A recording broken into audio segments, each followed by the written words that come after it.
Addiction, so many of us are affected by it, but it's long been considered taboo as a topic of conversation, leaving many of those fighting addiction to feel isolated and alone. But now there's a new show out to change all of that. It's called Companion. If I can't party anymore, then I gotta find new ways to express myself. So that means having a bunch of women, finishing my career here in LA, and messing with you every chance I get. I'm your sober companion. That's what you pay me for. To make sure you go to court tomorrow, a changed man. My man Nick, he's my new juice man. You study psychology? That's funny.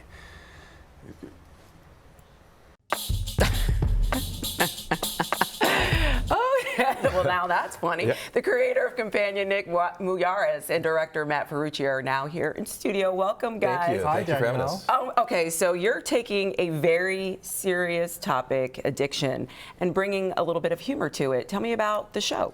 Well, Companion is this dark comedy, half-hour show that Nick and I created, and it really follows this fascinating, very dysfunctional world of a sober companion named Nick Foster, who's basically the go-to guy that the A-list calls when they need to get their lives back on track from substance abuse.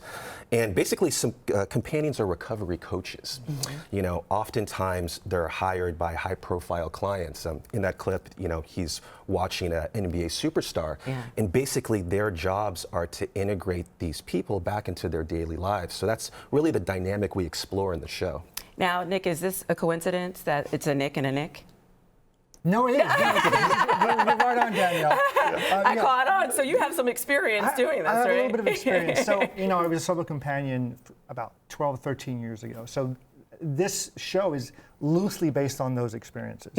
I mean, from being on tour with a rock star to being on a campaign trail with a politician and everything in between. So this kind of highlights that and that struggle.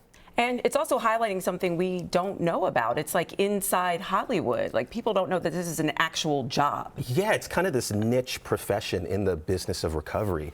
And, you know, the companions every day, they're doing things for their high-profile clients, you know, taking them to meetings, taking them to the gym, and, you know, they're really this one-man entourage, but they're also kind of like a glorified babysitter. It's not very glamorous at all, you know, and really they're there to run interference from those bad influences that want to, you know, take these clients out.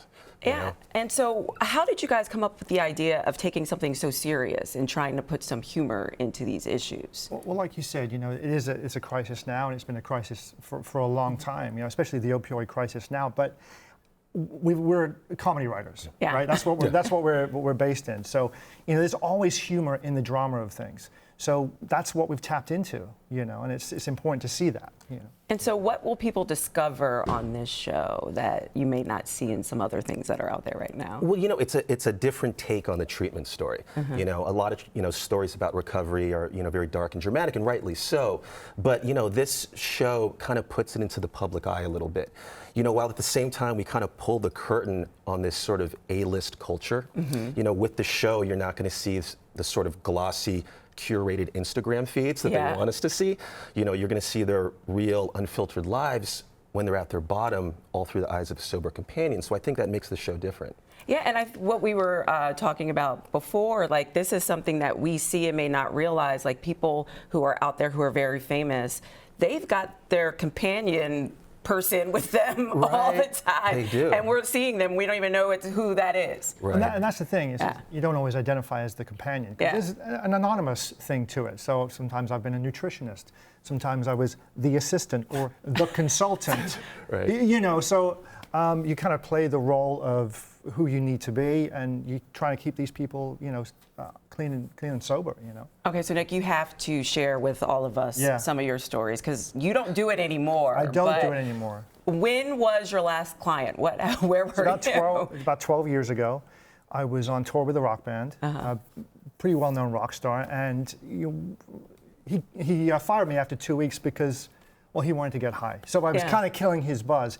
However, you know, it's not always like that. You know, sometimes it's a great success. I was on a campaign trail with a politician who did incredible. He's sober to this day. He still sends me Christmas cards. So it's very sweet. It's very sweet. So what is it like on the set? Give us some behind the scenes? You know, it's fun. We that episode that we shot that you saw. You know, we did this thing about an NBA superstar who's trying to make a comeback, and we had some great actors: Ray Stoney, Michael Mark Friedman, and you know, we shot at Staples Center, which was great. We got a lot of great locations all over Los Angeles, and it's a fun set. I mean, even though it's a you know, a sort of a touchy subject, we really have a lot of fun on set. Yeah. You know, And we really let the actors just play, and there was a lot of improv. You know, we're not too set on the dialogue in our script, but they really had a lot of fun with it. So. Awesome. Well, guys, thank you so much, and good luck on the show. And everyone, check out Companion. Thank you, Danielle. Thank you. Thank you.